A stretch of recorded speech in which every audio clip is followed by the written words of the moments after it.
so that because they won't be able to hear me. So I'll put the link in the description so they can hear. Okay.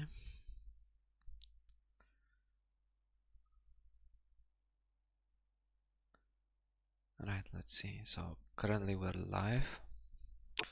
Let me see if I can enable the recording as well. The recording doesn't work when I'm live on both. That is a bummer. Should I get a You said it won't separate work while program you're to on both? record as well for next time? I think so. Let me see. So let me currently see if we are able by any chance to have somehow.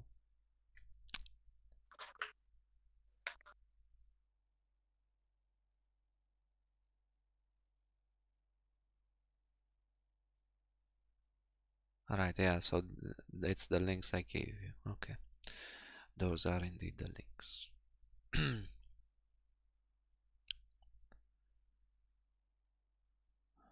Okay.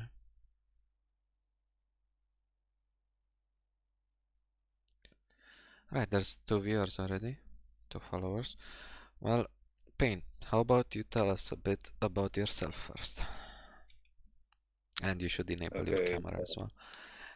The main problem I'll will give it be further. this won't be recorded. So as far as I'm concerned, we can basically talk anything because it's not gonna be going on the channel itself. I should get another recording device for this to work. Either that or I should do something. Wait a second. What if You should be able to save live streams. Yeah, but how? If it doesn't record on my computer, it's not gonna be able to be edited, right? Yeah, you should be able to. Yeah, I think you would have to have like a separate app for it. I could try one more thing though.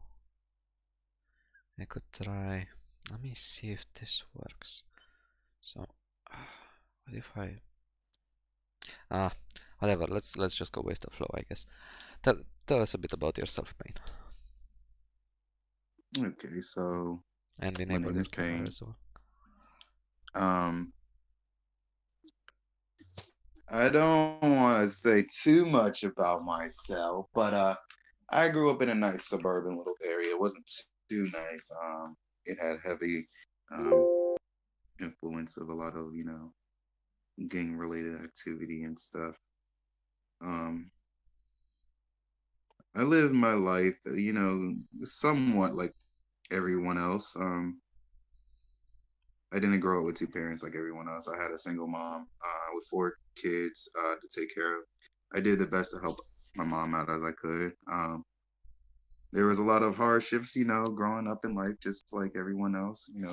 I went through the same things like bullying and problems at home, whatever. But I didn't let all of it get to me. I'm a very very what's the word I want to use? Very self-aware person.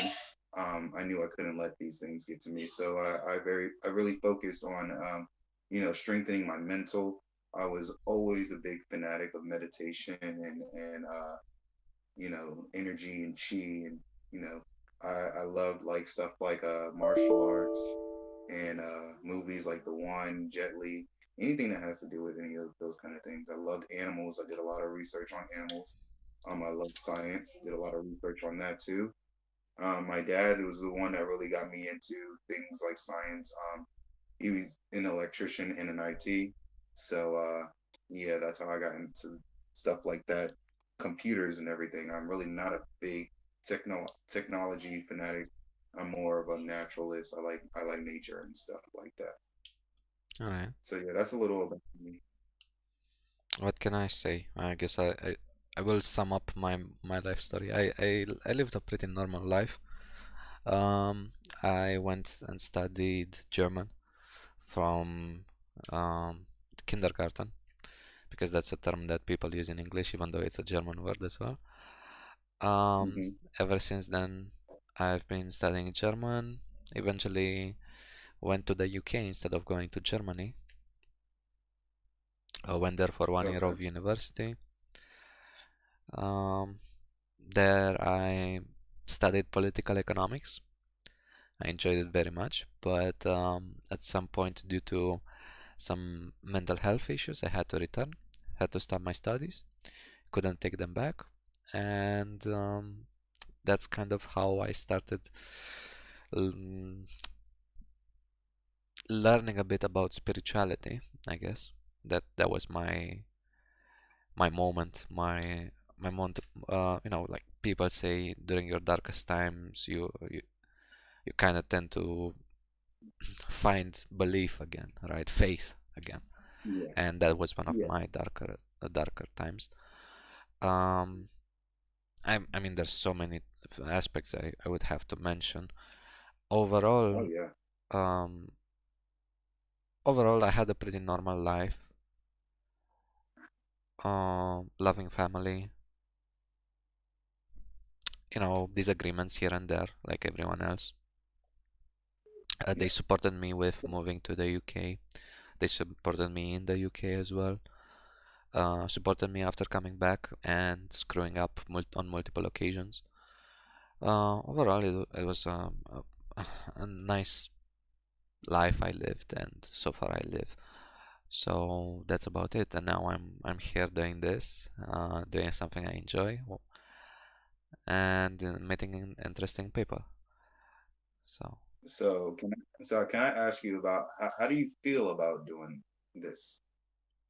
the podcast itself, or generally speaking about my past, which one of the two?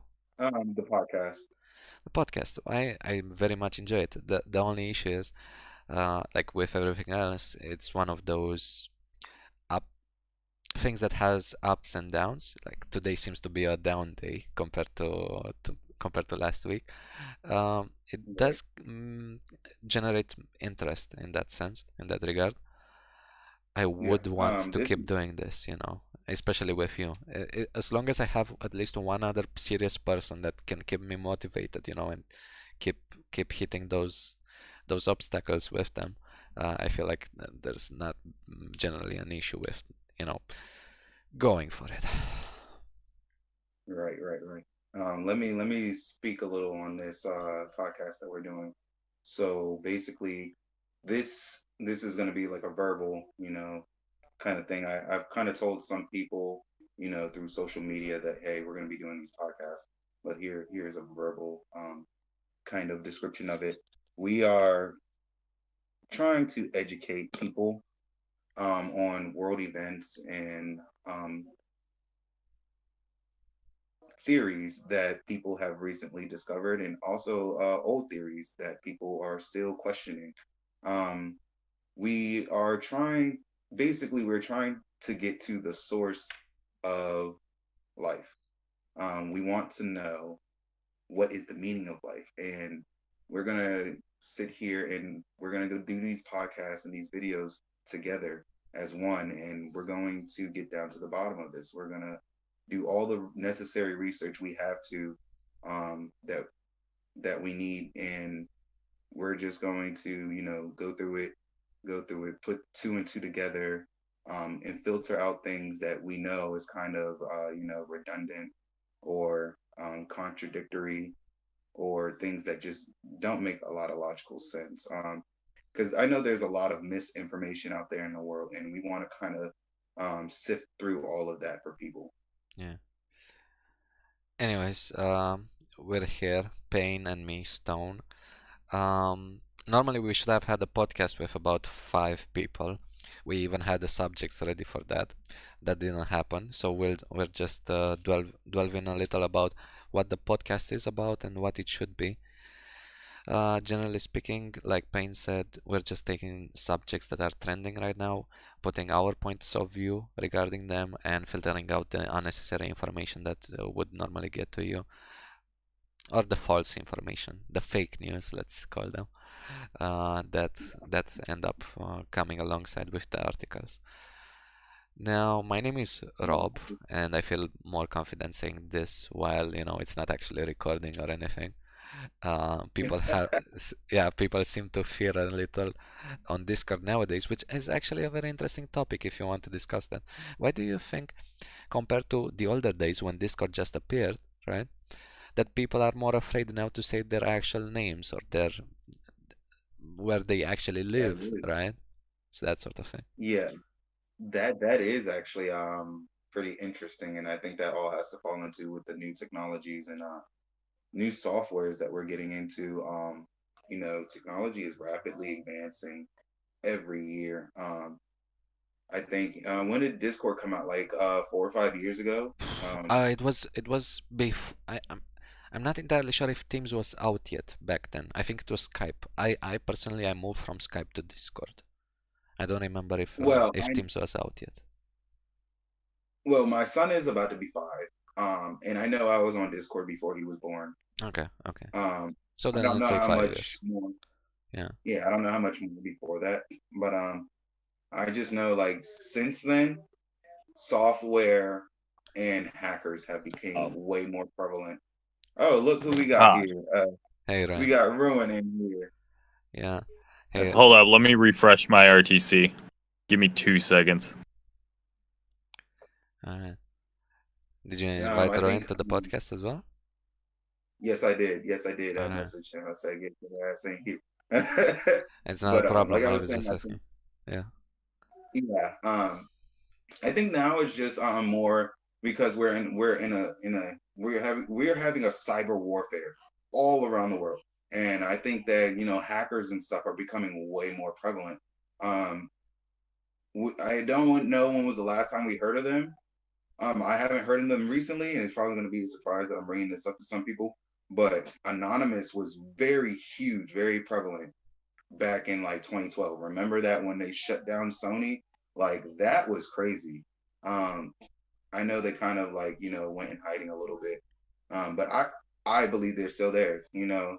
They really haven't said much about Anonymous, and that's just one organization. Who knows how many out there, and how many freelance hackers are out there, Yeah, yeah, both governmental and non-governmental society, yeah, organizations of hackers. I definitely agree with that. Like it Yeah. seems like the evolution of war, right, in that regard. It used to be physical war, right? Combat war, Hmm. let's say. Back in the old times, right? Hmm. Armies would fight other armies for land with spear Right. and sword, let's say. Then it Yeah. ended up being mechanized war to some extent, right? Um, Yep. or let's say rudimentary catapults, ballistics, right? That sort of things, crossbows. Um, Eventually, it became also a war of travel, right? But this was before that as well, if you remember, or if you know the Hannibal story, how he marched over the mountains using his elephants. That was like a long time Uh, ago. do you mean Hannibal? I don't remember. Hannibal. I don't remember his second name though, to my shame. Uh, I want to say Hannibal Lecter, but I no, no, swear no. that's a mystery. No. Hannibal Lecter is the exquisite human Yeah. eater.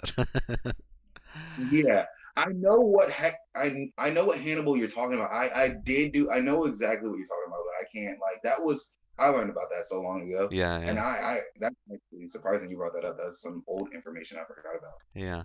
And then eventually they became proxy wars or like high-tech machine wars as well, right? Like you would Hmm. fly from a country to another, you would deploy troops there, they would fight there. Even we could also talk about a little like even the Vietnam War, which was like a guerrilla war, right? Like lots of Yeah, different types of wars. And now we have the most recent ones are the proxy wars, where big countries help smaller countries, fight each other, which is also very yeah, wrong if you ask me, but whatever. yeah. And the newest ones, I would say, which are the common ones nowadays, are the cyber warfare. This is the cyber warfare. just Yeah. in conjunction with all the anonymous stuff and that thing. How do you think Well, that will It's funny evolve? that you it's funny that you brought up the proxy wars because I was actually just learning about something. I was listening to an article about the war going on in some part of Africa, and it's getting really bad. It's getting really bad for them out there. They're actually saying how they've had a momentary peace, and now, well, it started off with a Muslim faction, trying to overthrow the government. Then a Christian faction tried to help the government defend themselves. Hmm. And now the Muslims and the Christians are joining together. They made a peace treaty with each other, and now they're trying to overthrow the government together. Like it's getting really crazy. And like I think they were saying like the UN really can't do anything right now about it. Yeah. well, I mean, that's the UN's answer 100% of the time in Africa. I mean, Yeah. like, Like, oh, we sent food. yeah. It's literally But 100% of the I time. mean, and actually, in all, and they're the UN. Actually, when you think about it, it's like, what are they really supposed to do? They can't really take sides. What they're supposed to do is mediate. What's Hmm. going on, The issue and so is, instead of go ahead, sorry. go ahead. All right. I think the main issue with the United Nations is not that it they cannot do something, is that the countries generally go there in a sort of, let's just send some kind of ambassadors to a meeting where we know that not much will come out of it, but let's have it Hmm. anyway so that the world sees that we collaborate. That sort of thing, Hmm. right? To some extent, I would say. Well, yeah, it's definitely like a politician approach, Yes, the way that yes. they handle it. But truth be told, it's the UN. It's not, Switzerland. You don't have to be that neutral because you're an allied force. It's a matter of Right, you could drop down with a gunship and a Chinook, pick people up, and start flying people out, Yeah. you know, right, trip by trip. But for them, right. Instead of wasting all of this money on food that's immediately getting hijacked by highwaymen and whatever other fucking guerrilla forces you want to look at. yeah. Right. Like what they're supposed to be doing is evacuating the citizens and then sending the UN troops to go and to help that individual government. But this is an interesting point. Have you actually ever heard about the UN troops being deployed anywhere at any point in time? Because I personally Yes. don't know much about that. Yes, Um, a number of cases. When there were like Rwanda. cataclysms, right? Like natural destruction, or was there at any point when No, there was no, governmental destruction as well? Let's say. no, I there was mean, actually definitely natural disasters. Definitely not. Yeah, the okay. UN is all over Africa. Coney, the UN was in with Coney. Hmm. The UN was in the siege of Jadaville. I know that's a reference from Netflix, yes, but it's still a true story. But yeah, they actually have fought. The UN actually has fought stuff. The UN Yeah, fought that's what I was looking up. Al Qaeda at some points. Okay. Oh, okay. Well, all I'm thinking of is just the UN itself. I don't know how valid this is as an experience. I was once at the Model United Nations, which supposedly is like a model of the United Nations, right? Hmm. As it sounds. And the problem there was people wanted a resolution, but they never agreed on one because they were Right. trying to support different countries. So then the aspects that different countries had, um, you know, different countries try to enforce different policies, and it usually never came to a conclusion, right, to a resolution. It was rare that one happened, and when it happened, it was rather general, right? It was not one of Hmm. those things where on day number 5 we're going to do this, on day number 7 we're going to do this. No, we're going to propose um, a policy that should incline all governments to help, I don't know, people in need, something like that, right? Now, this doesn't necessarily tell them how to do that, or doesn't particularly enforce them to do a certain thing, but you know what I'm saying. Yeah, I feel like Yeah, I do. Yeah, you're basically saying they're going to propose something, but that doesn't guarantee a solution. exactly, yeah, yeah, Yep. Yeah, and that's a life lesson right there. That is also a lesson you should also guys, think about individually. Like, you guys can propose something in life, but that doesn't guarantee there's a solution or an answer to what you want. yeah. Sometimes something you just gotta let go. Oh, I mean, I'll tell you this, right? I was the representative of Greece at that moment in time, after the moment where Greece just changed governments and was, on the brink of collapse, right? What they wanted to Hmm. Oh God. implement was a very good resolution with numbers on it, right? Where Hmm. countries would have to pay a certain amount of money in order to help all countries out, right? Me as Okay. Greece was like, yeah, we don't really have the funds to do this, so what we're gonna do, we're gonna do a coalition with all the poorer countries that cannot afford this, and so we're just gonna try to get a different resolution in that doesn't specify any numbers. And it happened, Oh wow. Yeah, That's congratulations on you on that. That's actually a big feat. Though. How about a whole country like that? That's actually something big. yeah. Now, well, what I wanted to say, or maybe we should change a bit the topic. Ryan, you back? You can go ahead. Do you? I'm about to pack this bomb. So go ahead. All right. Um,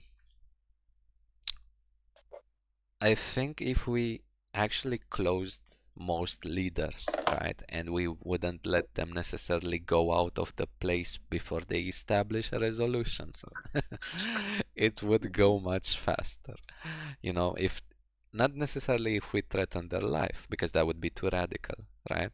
But Yeah. Right. but still keep them there until they manage to do their jobs, that sort of thing, right? Yeah, Yeah. absolutely. I think we would manage to improve society at a much faster rate because Well, that was kind of my approach, is because typically what's actually done is like, okay, we're going to evacuate, foreigners, right? mhm, And that's usually what the UN does, is they never really touch any of the actual war refugees. It's pretty much fend for yourself, figure out how you're getting out. Here's some Right. food, and then anybody who's not supposed to be in the country, well, I can't say that, but anybody who's there in the country that does not want to be, that is not from that country, they'll help them out and get them out. And I yeah, think that's just a really What I don't backwards way of understand, looking at it. what I don't understand is like, okay, that's kind of fucked up. Okay, get the foreigners out, but leave the fucking Yep. natives to die. Like, what the fuck? But and I understand they don't want to lose troops, but isn't that the fucking point of the UN? Well, yeah. Like it's pretty much,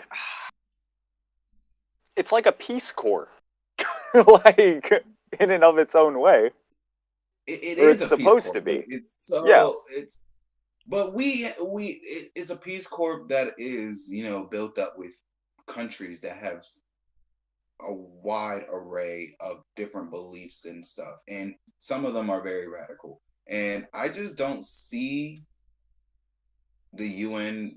I don't really see it benefiting in the future if it stays the way it is. If they're going to keep being passive aggressive about stuff, I don't see it being very beneficial. definitely.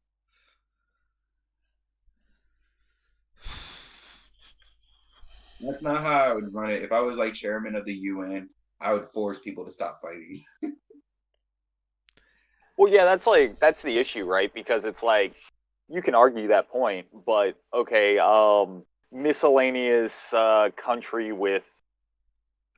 countries rather, with 13% vote in the UN, right? Hmm. They're like, hey, why don't we just bomb these? That's why we can't actually actively have that sort of force, because the moment you give somebody that sort of position in the UN, somebody crazy is going to get involved. Like, eventually. Like, humans cannot have good things. It doesn't work. I think there's also another issue which I'm not particularly sure about, right?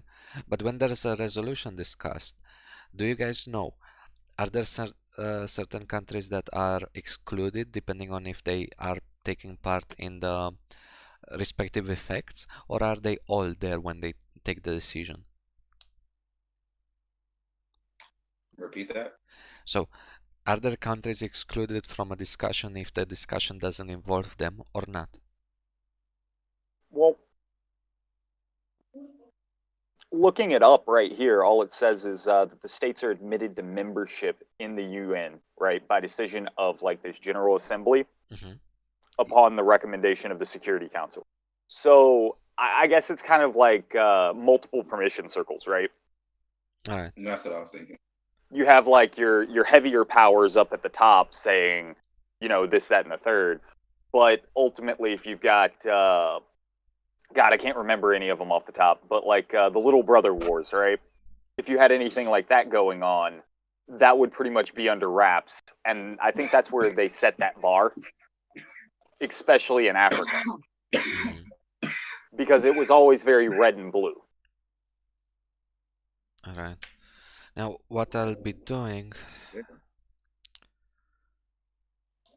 if you guys agree, I think I will stop the live stream on YouTube and start the recording from there on OBS, and we'll just leave this on Twitch.